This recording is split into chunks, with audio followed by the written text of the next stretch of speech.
La pluie tambourinait contre les carreaux de la fenêtre du salon, créant une mélodie lugubre qui semblait accompagner le chagrin qui m'étreignait le cœur. Il n'y avait que quelques heures que les policiers étaient venus m'annoncer la nouvelle. Thomas était mort dans un accident de voiture sur l'autoroute A6, près de Lyon. Son véhicule avait dérapé sur la chaussée glissante et s'était encastré dans un camion-citerne. La mort avait été instantanée, m'avait-il dit, comme si cela pouvait atténuer ma douleur. Je n'arrivais pas à réaliser. Ce matin encore, nous prenions notre petit déjeuner ensemble dans cette même cuisine où je me trouvais maintenant, seule, face à sa tasse de café encore à moitié pleine. Il m'avait embrassé sur le front avant de partir pour son rendez-vous professionnel à Marseille, comme il le faisait chaque fois qu'il s'absentait. « Je reviens demain soir, ma chérie », avait-il murmuré contre ma tempe. « Prépare-moi ton fameux bœuf bourguignon. J'en rêve déjà. » Son sourire tendre, ses yeux bleus pétillants de malice, sa façon de me caresser la joue, tout cela ne serait plus jamais. Thomas et moi étions mariés depuis 8 ans. Nous nous étions rencontrés à l'université, lui étudiant en architecture, moi en littérature française. Il avait cette manière particulière de regarder les bâtiments, de les analyser comme s'ils lui racontèrent des histoires. « Chaque pierre a une âme », disait-il souvent. Il suffit de savoir l'écouter. C'était cette passion qui m'avait séduite, cette capacité qu'il avait de voir la beauté partout, même dans les structures les plus banales. Notre mariage avait été simple, mais empreint d'une tendresse infinie. Nous avions acheté cette maison bourgeoise du XIXe siècle dans le 16e arrondissement de Paris, un bien que Thomas avait hérité partiellement de sa grand-mère Marguerite. Elle avait vécu ces dernières années avec nous, jusqu'à ce qu'elle s'éteigne paisiblement dans son sommeil, il y a 3 ans. La vieille dame m'avait toujours traitée comme sa propre petite fille, me léguant ses recettes de cuisine et ses histoires de jeunesse pendant l'occupation. Thomas adorait sa grand-mère et gardait précieusement son portrait dans le salon, accroché au-dessus de la cheminée en marbre blanc. Apolline, la sœur cadette de Thomas, n'avait jamais accepté notre union. Dès le début, elle avait manifesté une hostilité sourde mais constante envers moi. Elle me reprochait d'avoir ensorcelé son frère, comme elle disait, et de l'avoir éloigné de sa famille. La vérité était tout autre. Thomas avait pris ses distances avec sa sœur bien avant notre mariage, lassé de ses crises de jalousie et de ses manipulations.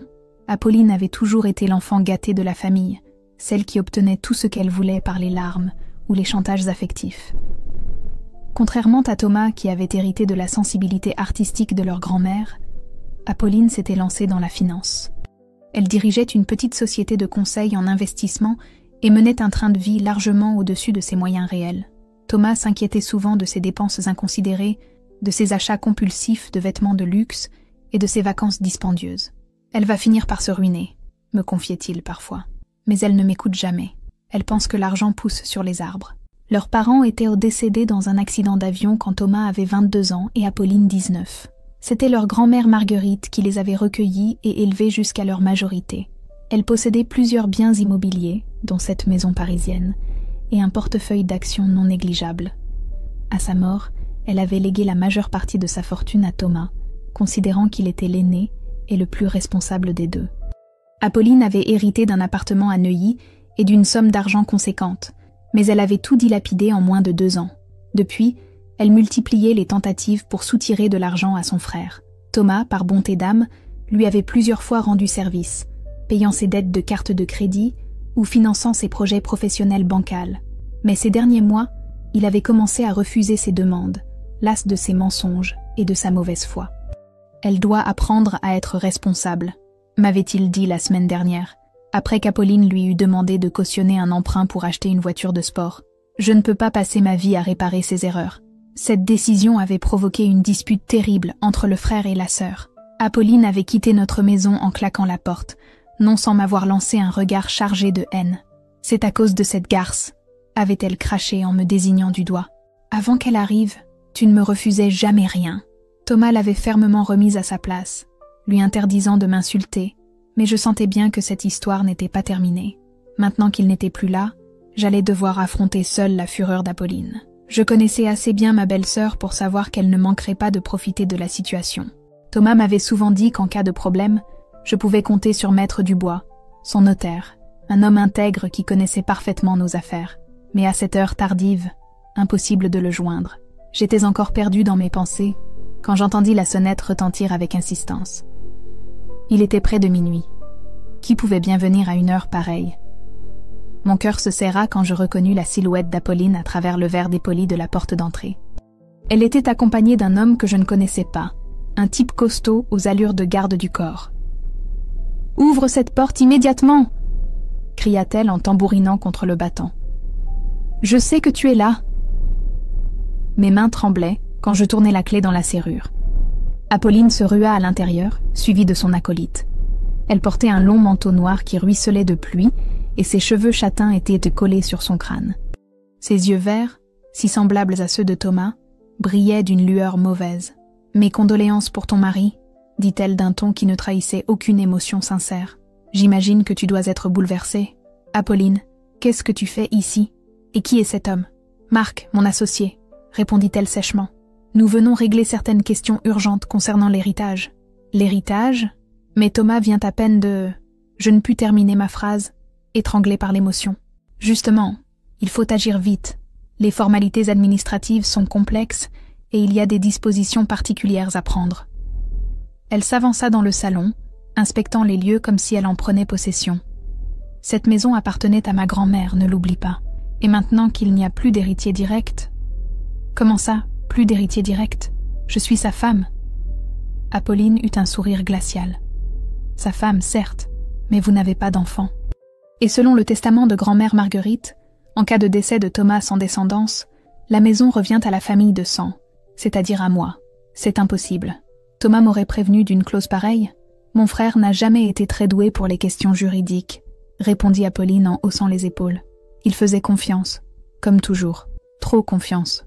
Marc, resté silencieux jusque-là, s'approcha de moi d'un pas lourd. C'était un homme d'une quarantaine d'années, le crâne rasé, avec une cicatrice qui barrait sa joue droite. Ses petits yeux noirs me détaillaient avec un mélange de mépris et de satisfaction. « Écoute-moi bien, » dit Apolline en se plantant devant moi. « Tu as 1 heure pour faire tes bagages et quitter cette maison.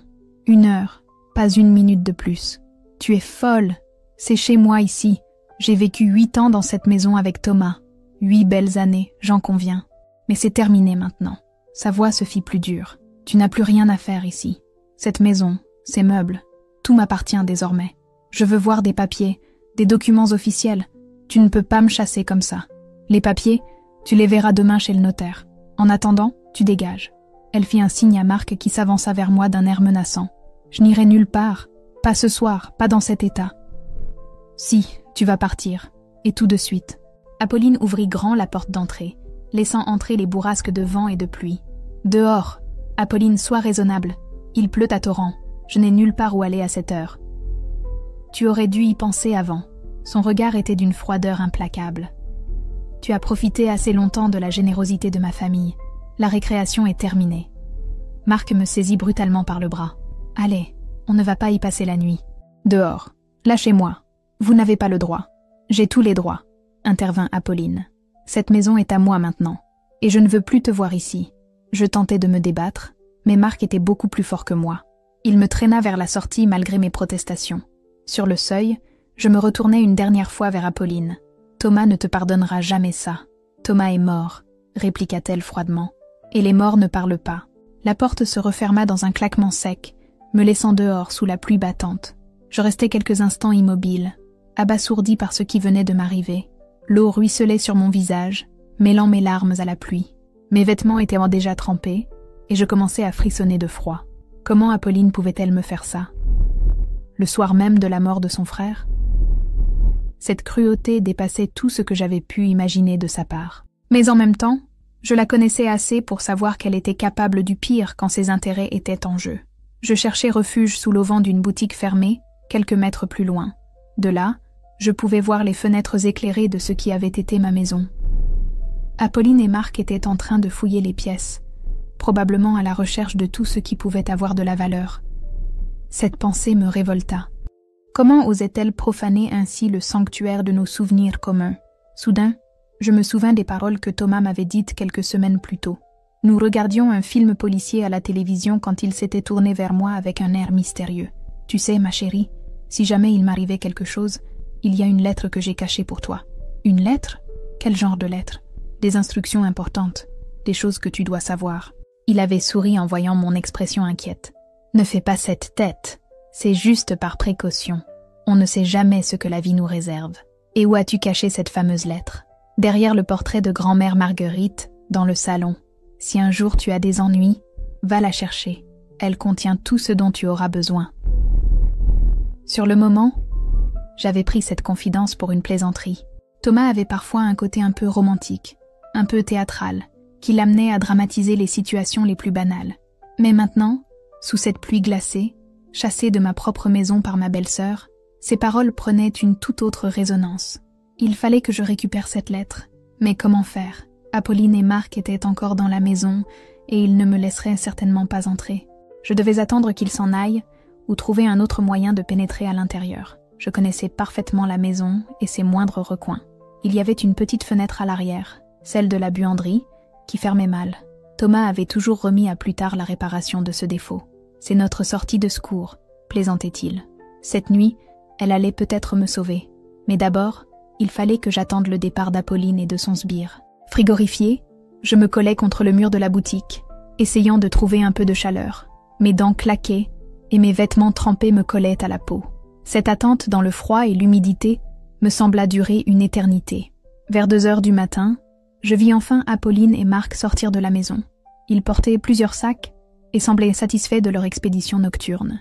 Ils montèrent dans une BMW noire garée un peu plus loin et démarrèrent en trombe. J'attendis encore une dizaine de minutes pour être sûr qu'ils ne reviendraient pas, puis je me dirigeai vers l'arrière de la maison. La petite fenêtre de la buanderie était effectivement mal fermée. Avec un peu d'effort, je parvins à l'ouvrir assez largement pour me faufiler à l'intérieur. L'obscurité était totale, et je dus attendre quelques instants que mes yeux s'habituent à l'absence de lumière. L'odeur familière de lessive et d'assouplissant me submergea d'émotion. Combien de fois avais-je fait le ménage dans cette pièce? En pensant à Thomas qui travaillait dans son bureau, je me dirigeais vers le salon à tâtons, évitant soigneusement les meubles et les objets qui encombraient le passage. La lueur des réverbères filtrait faiblement à travers les rideaux, créant des ombres mouvantes sur les murs. Tout était sans dessus-dessous. Apolline et Marc avaient visiblement retourné la pièce de fond en comble. Le portrait de grand-mère Marguerite était toujours à sa place, au-dessus de la cheminée. C'était une belle peinture à l'huile qui représentait la vieille dame dans sa jeunesse, vers l'âge de 30 ans. Elle portait une robe bleue aux reflets nacrés et ses cheveux châtains étaient relevés en un chignon élégant. Ses yeux verts, les mêmes que ceux de Thomas et d'Apolline, semblaient me suivre du regard avec une expression bienveillante. Je montai sur une chaise pour décrocher le tableau. Il était plus lourd que je ne l'avais imaginé et je faillis le laisser tomber.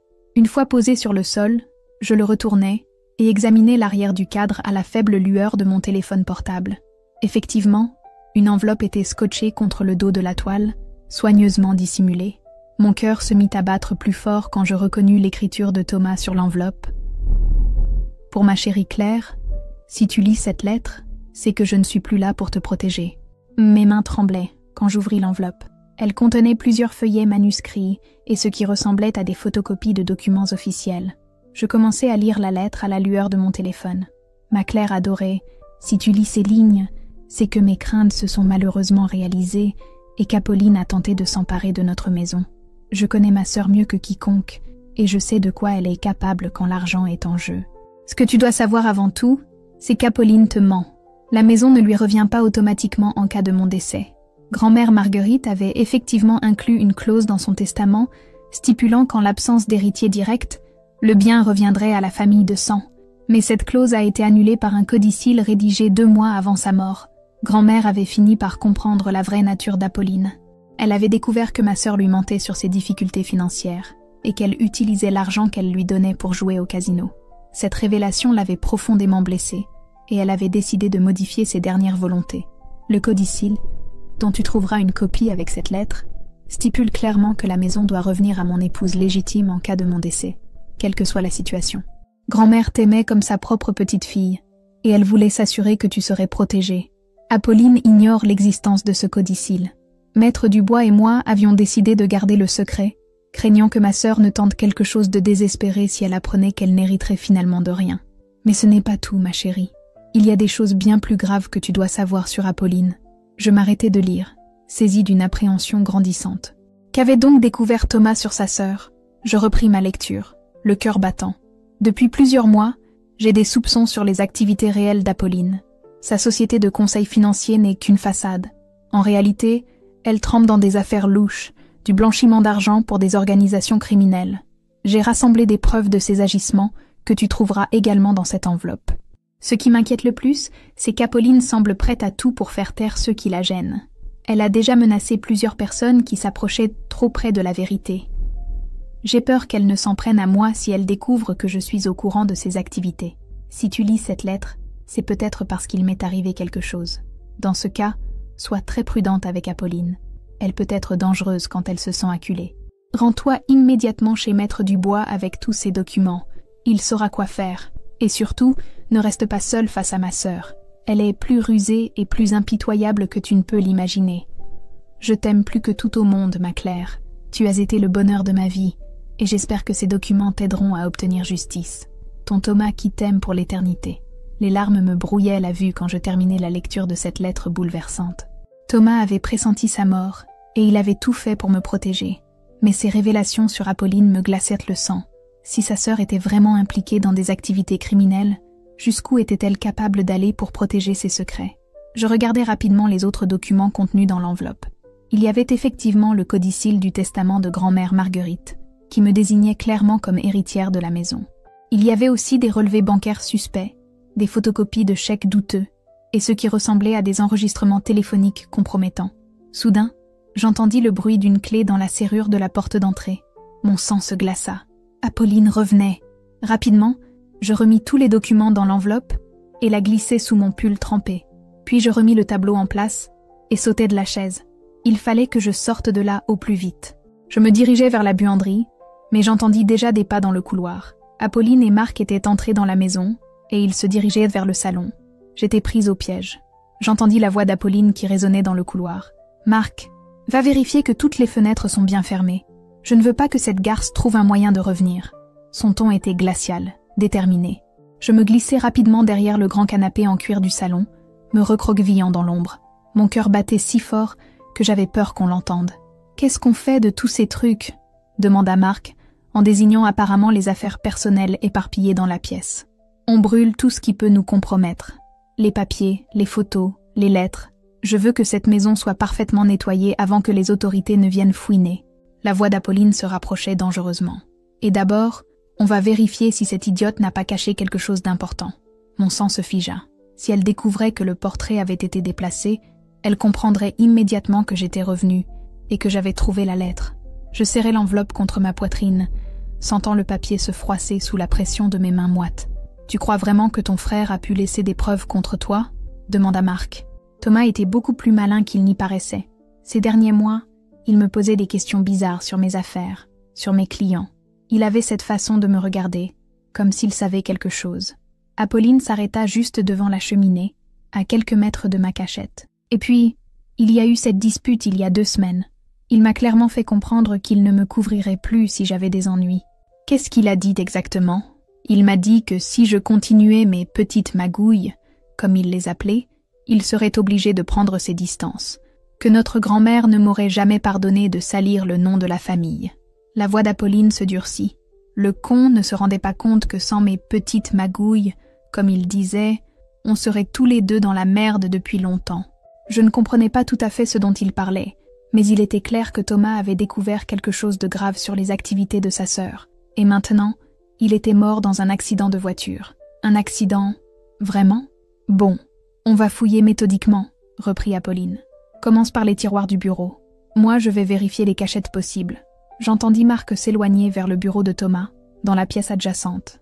Apolline, elle, se dirigea vers la bibliothèque et commença à sortir les livres un par un, les secouant pour voir s'il y avait quelque chose à l'intérieur. Chaque bruit me faisait sursauter. Si elle continuait comme ça, elle finirait par me découvrir. « Apolline !» cria Marc depuis le bureau. « Viens voir ça !» Elle se précipita vers lui, me laissant momentanément seule dans le salon. C'était ma chance. Je sortis de ma cachette et me dirigeai vers la buanderie. Mais au moment où j'allais atteindre la porte, j'entendis des pas qui revenaient. Je n'avais pas le temps de sortir. Je me glissai derrière les lourds rideaux de velours de la fenêtre, retenant ma respiration. « Qu'est-ce que tu as trouvé ?» demanda Apolline en revenant dans le salon. « Des relevés bancaires. Ton frère a fait faire des enquêtes sur tes comptes. » Marc brandissait une liasse de papier. Il savait pour les virements de Kozlov. Kozlov ? Ce nom me disait quelque chose. Je me souvenais vaguement d'avoir entendu Thomas mentionner ce nom au téléphone, il y a quelques semaines. Il avait l'air inquiet après cet appel. Merde. Apolline arracha les papiers des mains de Marc. Qu'est-ce qu'il a découvert exactement? Tout, apparemment. Les virements depuis les îles Caïmans, les comptes offshore, les fausses factures. Il a même des photos de tes rencontres avec Kozlov. Apolline devint livide. C'est impossible. J'ai toujours été très prudente. Ton frère était architecte, mais il n'était pas idiot. Il a dû engager un détective privé. Marc examina les documents. Regarde, il y a même des enregistrements téléphoniques. Quels enregistrements? La voix d'Apolline était maintenant teintée de panique. Des conversations entre toi et Kozlov, et d'autres avec des clients douteux. Ton frère a monté un vrai dossier contre toi.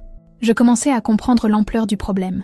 Apolline était impliquée dans une affaire de blanchiment d'argent avec un certain Kozlov, probablement un criminel. Thomas avait découvert ses activités et avait rassemblé des preuves. Était-ce suffisant pour qu'Apolline décide de... Non, c'était impensable. Même elle ne pouvait pas avoir fait ça. Il faut retrouver l'original de ce dossier, dit Apolline d'une voix tendue. S'il tombe entre de mauvaises mains, on est foutu. Tu crois qu'il l'a donné à sa femme? Cette idiote? Sûrement pas. Thomas était trop protecteur avec elle. Il ne l'aurait jamais mêlée à ça.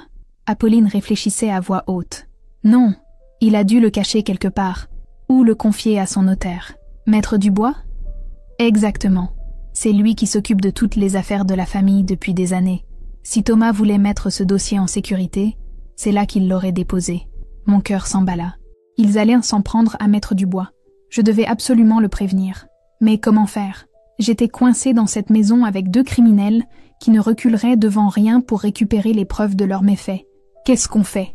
demanda Marc. « On va aller rendre une petite visite à Maître Dubois. Cette nuit même. » Le ton d'Apolline était glacial. « Cet homme est âgé. Il vit seul depuis la mort de sa femme. Il sera plus coopératif si on lui explique gentiment la situation. Et s'il n'a rien, il a forcément quelque chose. » Thomas était trop méticuleux pour ne pas avoir pris de précautions. Apolline se dirigea vers la sortie. « Allez, on y va. Plus vite on récupère ce dossier, plus vite on pourra effacer toutes les traces. Et Claire, si elle revient, elle ne reviendra pas. Elle est trop choquée par la mort de son mari. Et puis, elle n'a aucun endroit où aller à cette heure-ci. Demain, elle sera chez le notaire pour régler la succession. Et là, on lui expliquera gentiment que ses services ne sont plus requis dans cette maison. » J'entendis leurs pas s'éloigner vers la sortie. La porte d'entrée claqua et le silence retomba sur la maison. Je restai encore quelques minutes cachée derrière les rideaux, m'assurant qu'ils étaient bien partis. Puis je sortis de ma cachette, les jambes tremblantes. Il fallait que je sorte d'ici au plus vite et que je prévienne Maître Dubois. Mais comment faire? Il était plus de 3 heures du matin et je n'avais même pas son adresse personnelle. Je savais seulement que son étude se trouvait rue de Rivoli, mais il habitait sûrement ailleurs. Je me dirigeai vers le bureau de Thomas, espérant y trouver un carnet d'adresses. La pièce avait été entièrement saccagée par Marc. Les tiroirs étaient ouverts, leur contenu éparpillé sur le sol. Les dossiers avaient été vidés et leurs papiers froissés. C'était un spectacle désolant qui me serra le cœur. Je fouillais dans les décombres, cherchant désespérément un moyen de contacter le notaire. Finalement, je trouvai un petit carnet en cuir dans lequel Thomas notait ses rendez-vous importants. J'y découvris l'adresse personnelle de Maître Dubois, 15 avenue Mozart, dans le 16e arrondissement. Ce n'était pas très loin de chez nous. Je sortis par la fenêtre de la buanderie et me retrouvai dans la rue, encore sous la pluie. Il était maintenant près de 4 heures du matin et les rues étaient désertes. Je marchai rapidement vers l'avenue Mozart, espérant arriver avant Apolline et Marc. Mes vêtements trempés me collaient à la peau et je grelottais de froid. Mais l'adrénaline me donnait la force de continuer. L'immeuble de Maître Dubois était un bel hôtel particulier du début du XXe siècle. Je sonnai à l'interphone, priant pour qu'il réponde malgré l'heure tardive. Après de longues minutes, une voix ensommeillée se fit entendre. « Qui est-ce? Qu'est-ce que vous voulez? Maître Dubois, c'est Claire Moreau, la femme de Thomas. Il faut que je vous parle de toute urgence. Madame Moreau? Mais enfin, il est 4 heures du matin. Qu'est-ce qui se passe? Thomas est mort dans un accident de voiture hier soir, et il y a des choses terribles que vous devez savoir sur Apolline. Elle va venir chez vous. Elle est dangereuse. » Il y eut un long silence. Puis la porte s'ouvrit avec un déclic électronique. Je montai rapidement au 3e étage où m'attendait Maître Dubois. C'était un homme d'une 60aine d'années, aux cheveux gris et au visage marqué par l'expérience. Il portait une robe de chambre en soie et me regardait avec un mélange d'inquiétude et de compassion. « Ma pauvre enfant, vous êtes trempée. Entrez vite. » Il me fit asseoir dans son salon et m'apporta une couverture. Racontez-moi tout depuis le début. Je lui expliquai la mort de Thomas, ma confrontation avec Apolline, ma découverte de la lettre cachée derrière le portrait. Quand j'arrivai au passage sur les activités criminelles d'Apolline, Maître Dubois pâlit visiblement. Thomas était venu me voir il y a 3 semaines, dit-il d'une voix grave. Il m'avait confié un dossier très compromettant sur sa sœur. Des preuves d'activité de blanchiment d'argent avec des organisations criminelles russes. Kozlov, entre autres. Apolline servait d'intermédiaire pour blanchir l'argent de plusieurs réseaux mafieux. Elle utilisait sa société de conseil financier comme façade, créant de fausses factures et des comptes offshore. Maître Dubois se leva et se dirigea vers un coffre-fort dissimulé derrière un tableau. Thomas m'avait dit qu'il craignait pour sa sécurité. Il voulait que je conserve ces preuves en lieu sûr. Vous pensez que sa mort n'est pas accidentelle? Le notaire ouvrit le coffre et en sortit une épaisse enveloppe scellée. Je ne sais pas, ma chère Claire, mais les coïncidences, ça n'existe pas toujours. Thomas était un homme prudent, il conduisait bien, et cet accident sur une route qu'il connaissait parfaitement, il n'eut pas le temps de terminer sa phrase. La sonnette de l'interphone retentit avec insistance. Nous nous regardâmes avec effroi. Ils sont là, murmurai-je. Maître Dubois pâlit encore davantage. Que fait-on? Il faut appeler la police. Avec quoi? Nous n'avons que des soupçons. Et Apolline est très intelligente. Elle ne fera rien qui puisse directement l'incriminer. La sonnette retentit de nouveau, plus longtemps cette fois. Puis, nous entendîmes une voix amplifiée par l'interphone. Maître Dubois, c'est Apolline Moreau. Je sais que vous êtes là. Ouvrez-moi. Nous devons parler. Le notaire et moi échangeâmes un regard. Nous étions pris au piège. Qu'est-ce qu'on fait? Chuchotai-je. On fait comme si on n'était pas là, répondit-il à voix basse. Mais Apolline ne renonça pas. Au bout de quelques minutes, nous entendîmes des bruits étranges dans la cage d'escalier. Ils étaient en train de forcer la porte d'entrée de l'immeuble. « Vite !» dit Maître Dubois. « Il faut cacher ces documents. » Il prit l'enveloppe que Thomas lui avait confiée et la dissimula dans un double fond de son bureau. Puis il me fit signe de le suivre vers une porte dérobée qui donnait sur un escalier de service. « Par ici. Cet escalier mène à la cave et il y a une sortie sur la cour. » Nous descendîmes rapidement l'escalier sombre. Derrière nous, j'entendais des pas lourds qui montaient vers l'appartement de Maître Dubois. Apolline et Marc avaient réussi à entrer dans l'immeuble. « Où est-ce qu'on va ?» demandai-je. « Chez mon frère, dans le 7e arrondissement. Il est magistrat. Il saura nous conseiller. » Nous sortîmes par la cour et nous retrouvâmes dans une rue adjacente. L'aube commençait à poindre et les premiers employés matinaux commençaient à sortir pour aller au travail. Cette normalité contrastait étrangement avec le cauchemar que nous vivions. « Votre frère va nous croire ?» demandai-je en suivant Maître Dubois qui marchait d'un pas rapide. Jacques est un homme droit et expérimenté. Il a déjà eu affaire à des criminels en col blanc. Il saura comment procéder. Nous prîmes le métro qui venait de rouvrir. Dans la rame, je repensais à tout ce qui s'était passé depuis la veille. En moins de 24 heures, ma vie avait basculé. J'avais perdu mon mari, découvert que ma belle-sœur était une criminelle, et maintenant je fuyais comme une voleuse. « Maître Dubois, vous pensez vraiment qu'Apolline a pu faire tuer Thomas ?» Le vieil homme soupira. « Je ne veux pas vous alarmer davantage, ma chère Claire, mais Thomas m'avait confié qu'il avait reçu des menaces, des appels anonymes lui conseillant de se mêler de ses affaires. Et puis, il y a eu cette tentative d'effraction dans votre maison, il y a 15 jours. Quelle tentative d'effraction? Thomas ne m'a rien dit. Il ne voulait pas vous inquiéter. Mais quelqu'un avait tenté de forcer la serrure de votre porte d'entrée. Rien n'avait été volé, mais Thomas pensait qu'on cherchait quelque chose de précis. Le dossier. Quelqu'un savait que Thomas enquêtait sur Apolline et cherchait à récupérer les preuves. Cette pensée me glaça le sang. Si ces gens étaient prêts à cambrioler notre maison, ils étaient certainement capables de bien pire. Il faut absolument que ces documents arrivent entre les mains de la justice, dis-je. C'est exactement ce que nous allons faire. Jacques connaît des gens au parquet financier. Cette affaire les intéressera sûrement. Nous arrivâmes dans le 7e arrondissement, alors que le soleil se levait sur Paris. L'appartement de Jacques Dubois se trouvait quai Voltaire, face à la Seine. C'était un magistrat d'une 50aine d'années, aux traits sévères, mais au regard bienveillant. Il nous accueillit avec étonnement, mais quand son frère lui expliqua la situation, son expression devint grave. « Cette affaire est plus sérieuse que vous ne le pensez », dit-il après avoir examiné les documents. Kozlov est un homme très dangereux. Il dirige un réseau de blanchiment d'argent pour plusieurs organisations criminelles européennes. Si votre belle-sœur travaille pour lui, elle a les moyens de faire éliminer tous ceux qui la gênent. Qu'est-ce qu'on fait maintenant? Je vais contacter immédiatement le procureur Martineau. Il dirige une équipe spécialisée dans la criminalité financière. Avec ces preuves, il pourra lancer une enquête officielle. Jacques Dubois décrocha son téléphone et eut une longue conversation avec son collègue. Je compris qu'une opération se mettait en place. On allait placer Apolline sous surveillance, surveiller ses comptes bancaires, éplucher ses communications téléphoniques. « Il faut que vous restiez caché pendant quelques jours », me dit-il quand il eut raccroché. Apolline va comprendre que le dossier lui échappe et elle risque de devenir désespérée. Une femme désespérée avec les moyens de Kozlov derrière elle, c'est très dangereux. Où est-ce que je peux aller? J'ai une petite maison en Normandie, près de Deauville. Vous y serez en sécurité le temps que l'enquête avance.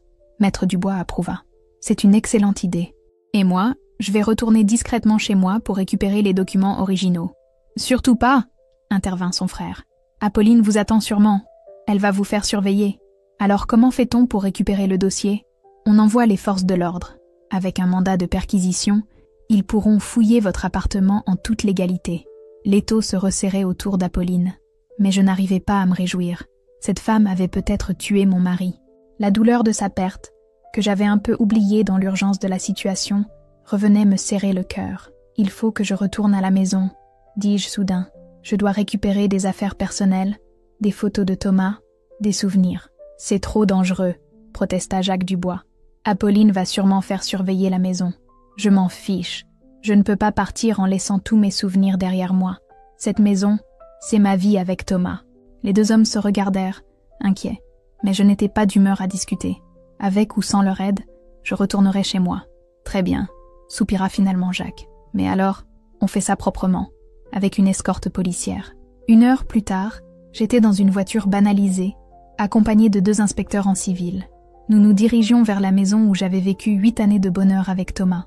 Bientôt, je saurais si Apolline était vraiment responsable de sa mort. Et si c'était le cas, justice serait rendue. Mais pour l'instant, je voulais juste revoir une dernière fois le lieu de nos souvenirs communs, avant que tout ne bascule définitivement. La rue était silencieuse quand nous arrivâmes devant la maison. Il était maintenant 9 heures du matin, et la pluie avait enfin cessé. Les inspecteurs Moreau et Garnier m'accompagnaient, tous deux expérimentés dans les affaires de criminalité organisée. Ils avaient reçu pour mission de me protéger, tout en observant discrètement les alentours, pour détecter une éventuelle surveillance. « Vous êtes sûr de vouloir entrer ?»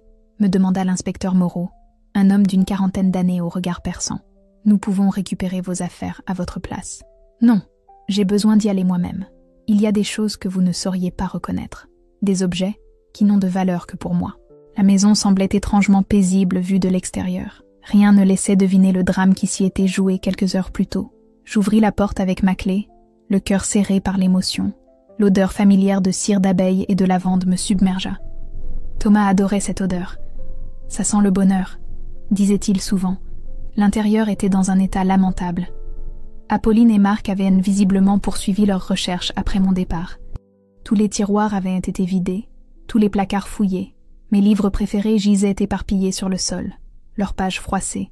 La vaisselle de grand-mère Marguerite, que nous sortions seulement pour les grandes occasions, avait été sortie de ses écrins et abandonnée pêle-mêle sur la table de la salle à manger. Il cherchait vraiment quelque chose de précis, constata l'inspecteur Garnier en examinant les dégâts. Je montai à l'étage vers notre chambre. C'était là que la destruction était la plus douloureuse à voir. Nos photos de mariage avaient été sorties de leur cadre et jetées au sol. Les tiroirs de la commode avaient été entièrement vidés, nos vêtements mélangés dans un tas informe. Même les matelas avaient été soulevés et fouillés. Mais ce qui me fit le plus mal, ce fut de voir que quelqu'un avait déchiré la photo que Thomas gardait sur sa table de nuit. C'était un cliché de nous deux pris lors de notre voyage de noces en Italie. Nous étions devant la fontaine de Trévi, à Rome, et Thomas me regardait avec tant d'amour que j'en avais les larmes aux yeux chaque fois que je voyais cette photo. Maintenant, elle était en morceaux. Salope, murmurai-je entre mes dents. Comment Apolline pouvait-elle être aussi cruelle? Détruire nos souvenirs ne lui apportait rien, sinon la satisfaction de me faire du mal. Je rassemblai soigneusement les morceaux de la photographie, espérant pouvoir la faire restaurer. Puis je commençai à trier mes affaires personnelles, prenant seulement l'indispensable. Quelques vêtements, mes bijoux, les lettres d'amour que Thomas m'écrivait au début de notre relation, et surtout l'alliance qu'il m'avait offerte. Un simple anneau d'or blanc, gravé à l'intérieur. Pour Claire, mon éternité. « Madame Moreau », m'appela l'inspecteur Moreau depuis le rez-de-chaussée. « Vous devriez voir ça. » Je descendis rapidement. Il se tenait devant le bureau de Thomas, tenant un objet que je ne reconnus pas immédiatement. Qu'est-ce que c'est? Un dictaphone. Il était caché dans un double fond du tiroir. Vos visiteurs nocturnes ne l'ont pas trouvé. Mon cœur se mit à battre plus fort. Thomas utilisait parfois un dictaphone pour enregistrer ses idées d'architecture quand il était en déplacement. Mais celui-ci était différent, plus petit, plus discret. Il y a une cassette à l'intérieur, dit l'inspecteur en appuyant sur le bouton de lecture. La voix de Thomas résonna dans la pièce, claire et déterminée. Enregistrement du 15 novembre 2024. Si quelqu'un écoute ceci, c'est que mes craintes se sont réalisées. Apolline vient de quitter la maison après notre dispute. Elle était dans une colère noire parce que j'ai refusé de cautionner son dernier emprunt. Mais ce qu'elle ne sait pas, c'est que j'ai découvert la véritable raison de ces demandes d'argent constantes. Nous nous regardâmes tous les trois. C'était enregistré il y a seulement 15 jours. J'ai engagé un détective privé pour surveiller Apolline. Ce que j'ai appris m'a glacé le sang. Ma sœur ne se contente pas de jouer au casino comme je le pensais. Elle trempe dans des affaires de blanchiment d'argent pour le compte d'organisations criminelles. Son principal contact est un certain Viktor Kozlov, un Russe qui dirige un réseau de blanchiment à travers toute l'Europe. La voix de Thomas tremblait légèrement. Je pouvais imaginer sa détresse en découvrant que sa propre sœur était devenue une criminelle. Le détective a pu photographier plusieurs rencontres entre Apolline et Kozlov. Il a aussi intercepté des conversations téléphoniques compromettantes. Apolline facture de faux services de conseil financier à des sociétés écrans, permettant ainsi de légaliser l'argent sale. Les sommes en jeu sont considérables. Plusieurs millions d'euros par mois. L'inspecteur Garnier prenait des notes, visiblement passionné par ces révélations. Mais le plus inquiétant, c'est que Kozlov semble avoir des moyens de pression sur Apolline. Le détective pense qu'elle est maintenant piégée dans ce système et qu'elle ne peut plus en sortir. Si elle essayait de s'échapper ou de le dénoncer, Kozlov n'hésiterait pas à l'éliminer, ou à éliminer sa famille, murmurai-je, comprenant soudain l'ampleur du piège dans lequel Thomas était tombé. J'ai décidé de confronter Apolline avec ses preuves. Je veux lui donner une chance de se repentir et de collaborer avec la justice. Si elle refuse, je serai obligé de remettre le dossier aux autorités. Je ne peux pas laisser ma sœur continuer à salir le nom de notre famille. Il y eut un silence. Puis la voix de Thomas reprit, plus grave. Si jamais il m'arrivait quelque chose avant que j'aie pu parler à Apolline, il faut que Claire sache qu'elle ne doit faire confiance à personne. Apolline est dangereuse quand elle se sent acculée, et avec Kozlov derrière elle, elle a les moyens de faire du mal à ceux qu'elle considère comme des obstacles. L'enregistrement s'arrêta là. Nous restâmes silencieux quelques instants, digérant ces révélations. Thomas avait prévu de confronter Apolline. Il était possible qu'il l'ait fait et que sa sœur ait décidé de le faire taire définitivement. Il faut transmettre cet enregistrement au procureur Martineau, dit l'inspecteur Moreau en glissant le dictaphone dans un sac plastique. C'est une pièce capitale pour l'enquête. Vous pensez vraiment qu'Apolline a tué Thomas ? Demandai-je. Les éléments commencent à s'accumuler. Votre mari avait des preuves contre elle. Il la menaçait de la dénoncer, et maintenant il est mort dans un accident suspect. Ça fait beaucoup de coïncidences. Soudain, l'inspecteur Garnier, qui surveillait la rue depuis la fenêtre, nous fit signe de nous taire. Une voiture vient de se garer en face. 2 occupants, ils nous observent. Mon sang se figea. C'est Apolline. Il ajusta ses jumelles. Négatif. 2 hommes que je ne reconnais pas. Ils ont l'air slaves, probablement des associés de Kozlov. Qu'est-ce qu'on fait ? On sort par derrière. Vite, prenez vos affaires. Nous nous dirigeâmes vers la cuisine qui donnait sur le jardin. L'inspecteur Moreau ouvrit prudemment la porte-fenêtre et inspecta l'extérieur. C'est bon, on y va. Nous traversâmes le jardin en courant et escaladâmes la clôture qui donnait sur la rue parallèle. Notre voiture nous attendait 3 pâtés de maison plus loin. Quand nous y arrivâmes, j'étais essoufflée et mes mains tremblaient encore. Ils m'ont trouvé, dis-je. Comment ont-ils su que j'étais là ? Ils surveillent probablement tous les lieux qui vous sont familiers, répondit l'inspecteur Moreau en démarrant. C'est pour ça qu'il faut vous mettre à l'abri le plus vite possible. Nous roulâmes vers la gare du Nord, où devait m'attendre Jacques Dubois. Il avait organisé mon transfert vers sa maison de Normandie dans le plus grand secret. Je regardais défiler les rues de Paris par la vitre, me demandant quand je pourrais y revenir. Jacques Dubois m'attendait effectivement sur le quai, accompagné d'une femme d'une 50aine d'années au visage avenant. « Claire, je vous présente Sylvie Bertrand, une collègue du parquet. Elle va vous accompagner en Normandie et assurer votre protection. » Sylvie Bertrand était magistrate spécialisée dans la protection des témoins. C'était une femme déterminée qui inspirait immédiatement confiance. « Nous allons prendre le train jusqu'à Caen, puis une voiture jusqu'à la maison, » m'expliqua-t-elle. « Vous y serez en sécurité le temps que l'enquête progresse. » Le voyage en train me parut interminable. Je n'arrêtais pas de penser à Thomas. à sa mort, aux révélations sur Apolline. Comment avais-je pu vivre 8 ans avec cette famille sans me rendre compte de rien? Il est vrai qu'Apolline avait toujours été discrète sur ses activités professionnelles.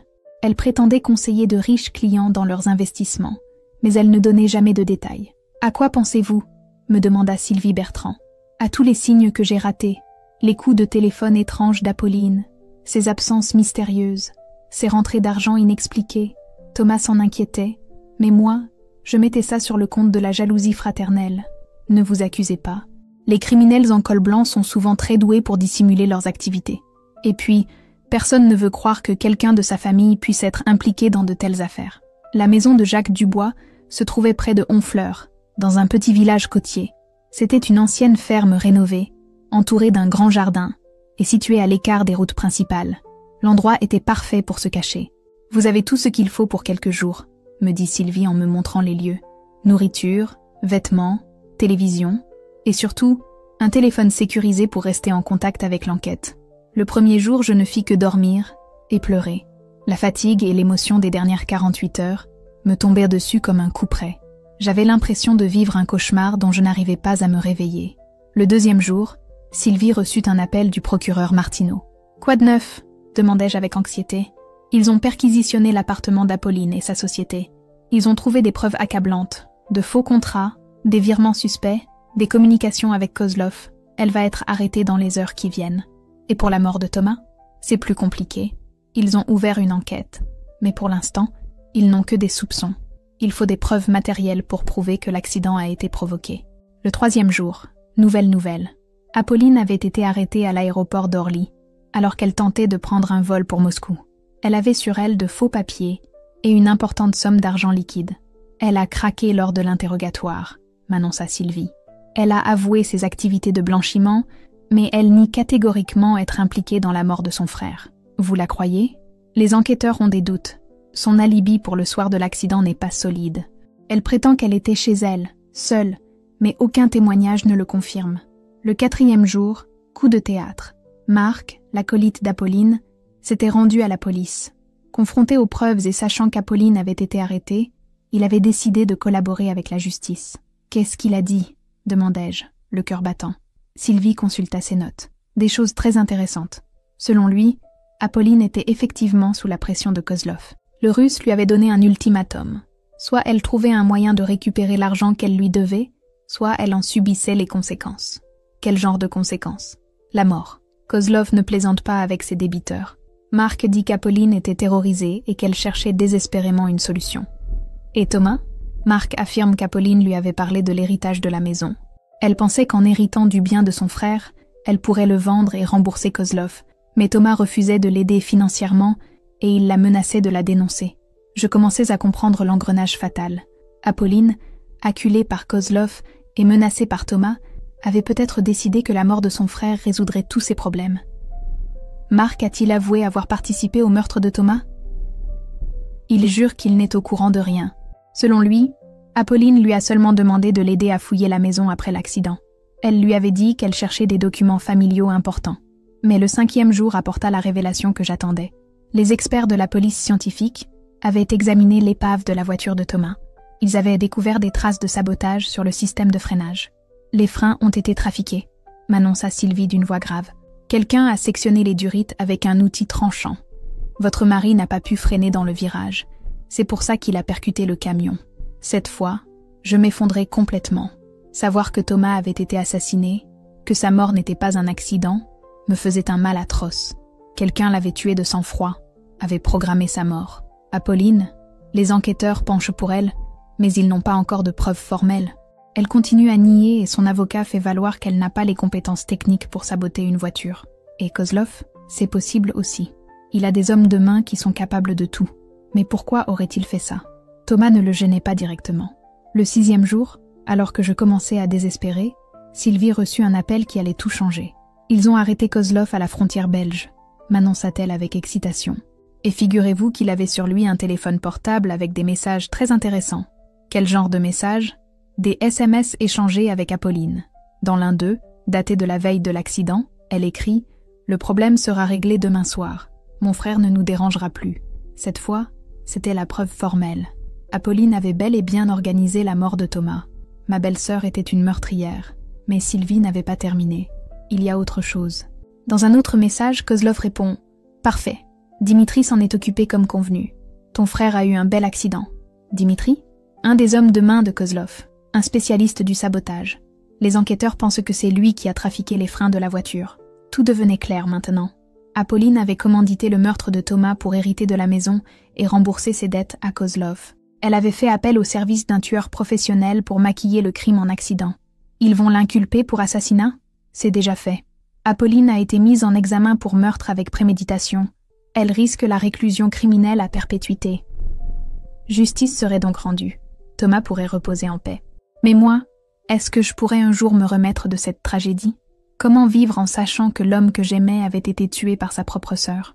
Le 7e jour, on m'annonça que je pouvais rentrer à Paris. Apolline était en prison, Kozlov aussi, et tous leurs complices avaient été arrêtés. Je n'avais plus rien à craindre. Mais quand je me retrouvais sur le quai de la gare Saint-Lazare, je réalisais que je n'avais plus nulle part où aller. La maison était un lieu de crime, souillé par la présence d'Apolline et de ses acolytes. Comment pourrais-je y vivre à nouveau, après tout ce qui s'était passé?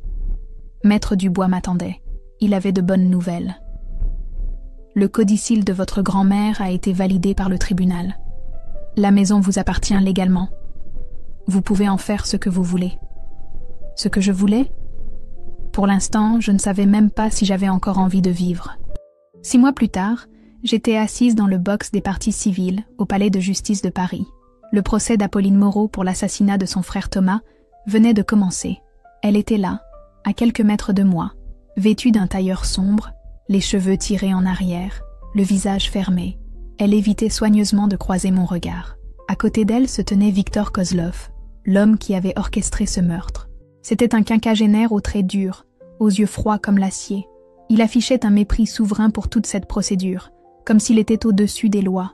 Dimitri Volkov, le tueur à gages qui avait saboté la voiture de Thomas, était également présent. Plus jeune, plus nerveux, il semblait comprendre qu'il risquait de passer le reste de sa vie en prison. Le procureur de la République, Maître Martineau, se leva pour prononcer son réquisitoire. C'était un homme d'une 60aine d'années, au regard perçant et à la voix puissante. « Mesdames et messieurs les jurés, vous allez juger l'une des affaires les plus sordides qu'il m'ait été donné de voir en 30 ans de carrière. Une affaire où l'amour de l'argent a poussé une femme à faire assassiner son propre frère. » Il se tourna vers Apolline, qui gardait les yeux baissés. Apolline Moreau était dans une situation financière désespérée. Endettée auprès d'organisations criminelles russes, elle risquait la mort si elle ne remboursait pas rapidement plusieurs millions d'euros. Son frère Thomas, homme intègre et généreux, avait découvert ses activités criminelles et menaçait de la dénoncer à la justice. Le procureur fit quelques pas devant le jury, laissant ses paroles faire leur effet. Plutôt que de choisir la voie de la rédemption, plutôt que d'accepter l'aide de son frère pour sortir de ce guêpier, Apolline Moreau a choisi la voie du crime. Elle a commandité l'assassinat de Thomas pour hériter de ses biens et rembourser ses dettes. Il brandit alors le téléphone portable de Kozlov, saisi lors de son arrestation. Les preuves sont accablantes. Nous avons les messages échangés entre l'accusé et Victor Kozlov. Nous avons les témoignages de Marc Dufresne, qui a avoué avoir aidé Apolline à fouiller la maison de la victime. Nous avons les expertises techniques qui prouvent que la voiture de Thomas Moreau a été sabotée. Maître Martineau s'arrêta devant Apolline et la fixa droit dans les yeux. Mais surtout, nous avons l'enregistrement que Thomas Moreau avait fait quelques jours avant sa mort, où il exprime clairement ses craintes vis-à-vis de sa sœur. Cet homme avait pressenti son propre assassinat. Le procès dura 3 semaines. J'assistais à toutes les audiences, malgré la douleur que cela représentait.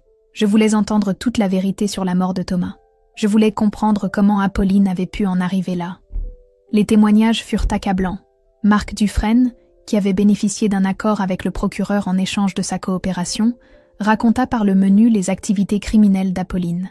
Il décrivit comment elle avait progressivement été aspirée dans le réseau de Kozlov, d'abord comme simple intermédiaire, puis comme complice active. Au début, elle pensait juste rendre un petit service et gagner un peu d'argent facile, témoigna Marc. Mais Kozlov ne lâche jamais ses proies. Une fois qu'on travaille pour lui, on ne peut plus s'arrêter. Le détective privé engagé par Thomas vint également témoigner. Il présenta les photos et les enregistrements qu'il avait réalisés lors de sa surveillance d'Apolline.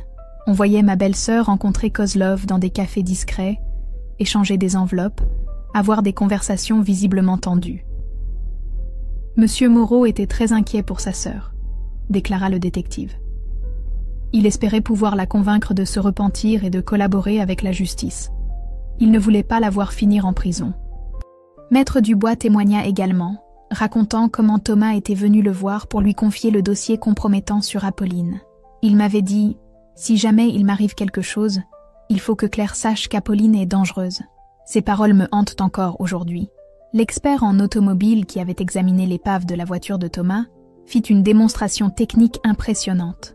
Il expliqua avec précision comment les freins avaient été sabotés, avec quels outils et à quel moment. Le sabotage a été réalisé quelques heures avant l'accident, précisa-t-il. La voiture de Monsieur Moreau était garée dans un parking souterrain de son hôtel à Lyon. Quelqu'un s'y est introduit dans la nuit et a sectionné les durites de frein avec un cutter. C'est un travail de professionnel.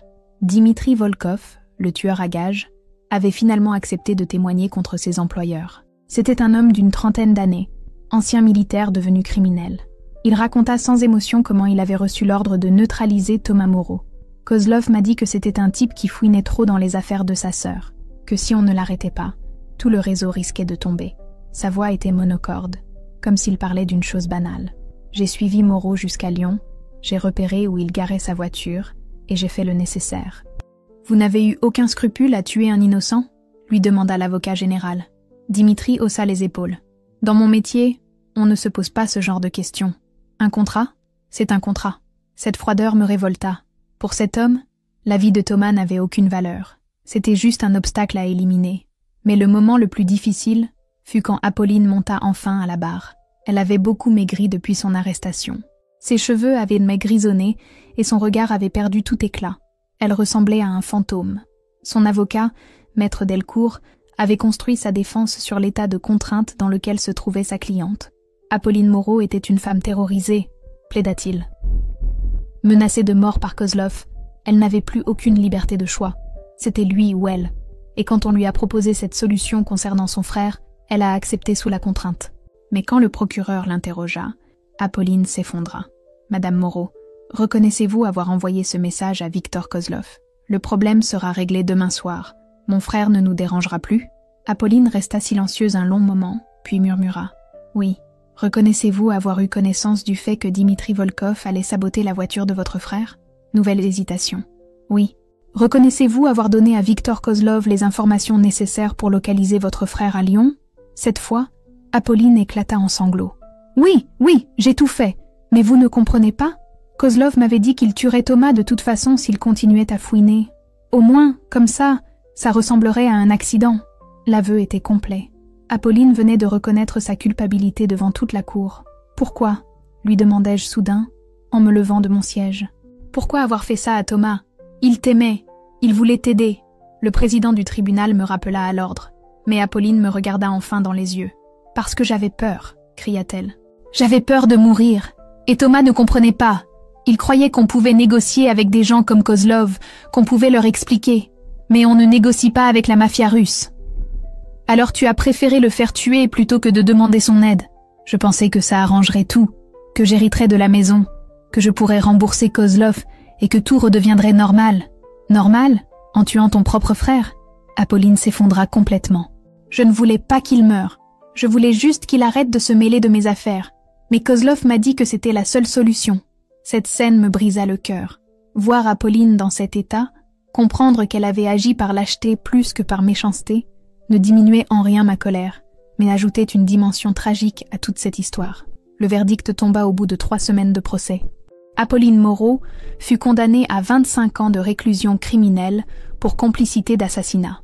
Victor Kozlov écopa de la réclusion criminelle à perpétuité. Dimitri Volkov fut condamné à 30 ans de prison. Marc Dufresne, qui avait coopéré avec la justice, s'en tira avec 5 ans d'emprisonnement avec sursis. Quand j'entendis le verdict, je n'éprouvai aucune satisfaction. La justice était rendue, mais Thomas ne reviendrait jamais. Apolline passerait probablement le reste de sa vie en prison, mais cela ne me rendrait pas mon mari. À la sortie du palais de justice, les journalistes m'attendaient. Cette affaire avait fait grand bruit dans les médias. L'héritière qui tue pour hériter, titrait un quotidien. Quand l'argent sale tue l'amour fraternel, écrivait un autre. Je refusais de répondre aux questions. Je n'avais qu'une envie, rentrer chez moi et essayer de reconstruire ma vie. Mais où était chez moi maintenant? La maison du 16e arrondissement était légalement mienne, mais je ne pouvais pas m'y résoudre à y vivre. Trop de souvenirs douloureux, trop de fantômes. Maître Dubois m'avait conseillé de la vendre. Avec l'argent, vous pourrez acheter autre chose, quelque part où vous pourrez repartir à zéro. C'était probablement la solution la plus sage. Mais avant de vendre, je voulais y retourner une dernière fois pour récupérer quelques objets personnels que j'avais laissés. J'y retournai un samedi matin, accompagnée de Sylvie Bertrand, qui était devenue une amie. La maison était exactement comme je l'avais laissée le jour de mon départ précipité. Les scellés de la police avaient été enlevés, mais personne n'y avait remis les pieds depuis. C'était étrange de se retrouver dans ces lieux chargés d'histoire. Dans le salon, le portrait de grand-mère Marguerite était toujours à sa place au-dessus de la cheminée.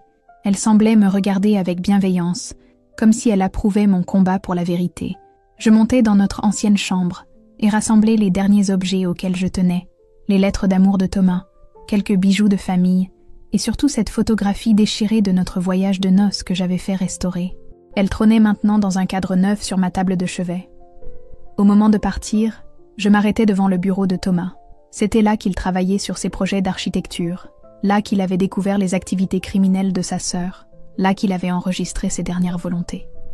Je caressais le bois poli du meuble, imaginant ses mains qu'il avait touchées tant de fois. « Au revoir, mon amour », murmurai-je. « Je te promets que je vais continuer à vivre. Pas pour moi, mais pour toi, pour que ton sacrifice n'ait pas été vain. » 3 mois plus tard, la maison était vendue. J'avais acheté un petit appartement dans le 14e arrondissement, près du parc Montsouris, un endroit lumineux et paisible où je pourrais peut-être retrouver le goût de vivre. J'avais également décidé de créer une fondation au nom de Thomas, destinée à aider les victimes de la criminalité financière. Avec l'argent de la vente de la maison et l'héritage de grand-mère Marguerite, j'avais les moyens de faire quelque chose d'utile. La fondation Thomas Moreau pour la justice et la vérité fut officiellement créée 1 an après sa mort. Notre première action fut de financer une enquête sur les réseaux de blanchiment d'argent en Europe. Thomas aurait été fier de voir que sa mort n'avait pas été vaine. Apolline m'écrivit de prison quelques mois plus tard. Une lettre pathétique où elle me demandait pardon et espérait que je pourrais lui rendre visite. Je déchirai cette lettre sans la finir. Certaines blessures ne guérissent jamais, certains pardons sont impossibles. 2 ans après la mort de Thomas, je rencontrai David. C'était un architecte comme mon défunt mari, mais plus jeune, plus insouciant. Il travaillait pour la fondation comme consultant, et nous nous rapprochâmes peu à peu. Il ne s'agissait pas d'un grand amour comme celui que j'avais vécu avec Thomas, mais d'une tendresse apaisante qui m'aidait à reprendre goût à la vie. « Tu ne trahis pas sa mémoire », me dit-il un jour, où je me sentais coupable d'être heureuse avec lui. « Tu honores sa volonté qu'il avait que tu continues à vivre. » David avait raison. Thomas m'avait toujours dit qu'il voulait mon bonheur avant tout. S'il me voyait maintenant, il serait content de savoir que j'ai trouvé la force de me reconstruire. Aujourd'hui, 5 ans après sa mort, je pense encore à lui tous les jours. Pas avec la douleur déchirante des premiers mois, mais avec une mélancolie douce qui fait partie de moi désormais. J'ai appris à vivre avec son absence, à transformer cette souffrance en quelque chose de positif. La fondation a grandi et emploie maintenant une dizaine de personnes. Nous avons aidé des centaines de victimes d'escroqueries financières, nous avons contribué à faire tomber plusieurs réseaux criminels. Thomas serait fier de ce que nous accomplissons en son nom. Apolline purge toujours sa peine à la prison de Fleury-Mérogis. Elle a maintenant 50 ans et a vieilli prématurément. D'après ce que j'ai entendu dire, elle travaille à la bibliothèque de la prison et suit des cours par correspondance. Peut-être essaye-t-elle de se racheter, mais cela ne me concerne plus. Kozlov est mort dans sa cellule il y a 3 ans, poignardé par un codétenu. La violence qu'il avait semée sa vie durant lui est finalement revenue en pleine figure. Je n'ai éprouvé aucune pitié en apprenant cette nouvelle. Dimitri Volkov, lui, a été libéré l'année dernière pour bonne conduite. Il a été expulsé vers la Russie où il a disparu dans la nature. J'espère qu'il a compris la leçon et qu'il a renoncé à ses activités criminelles, mais j'en doute. Quant à moi, j'ai appris à vivre sans Thomas, mais jamais sans son souvenir. Il reste présent dans chacune de mes décisions, dans chacun de mes projets. C'est lui qui m'a donné la force de me battre pour la vérité, lui qui m'a appris que la justice peut triompher du mal. Cette nuit terrible, où Apolline m'a chassé sous la pluie, a été le début d'un cauchemar, mais aussi le début d'une quête de vérité, qui a donné un sens à ma vie. En découvrant cette lettre cachée derrière le portrait de grand-mère Marguerite, j'ai non seulement résolu le mystère de la mort de Thomas, mais j'ai aussi trouvé ma voie. Aujourd'hui, quand je regarde cette photographie restaurée de notre voyage de noces, je ne vois plus seulement la tristesse de ce qui a été perdu. Je vois aussi l'amour qui continue, l'héritage de bonheur et de justice que Thomas m'a légué. Certains soirs, quand je me promène au parc Montsouris, il me semble l'entendre me murmurer « Continue, ma chérie, continue à te battre, continue à vivre, pour moi, pour toi, pour tous ceux qui ont besoin de justice. » Et c'est exactement ce que je fais. Chaque jour, je continue. En mémoire de notre amour, en mémoire de Thomas, en mémoire de cette vérité qui a fini par triompher de tous les mensonges d'Apolline. L'histoire s'achève là où elle avait commencé, par une nuit pluvieuse. Mais cette fois, je ne suis plus cette femme terrorisée qui fuyait sa belle-sœur. Je suis devenue une femme forte, déterminée, qui a transformé sa douleur en force pour aider les autres. Thomas peut reposer en paix, sa mémoire est vengée, et son amour continue à éclairer ma route.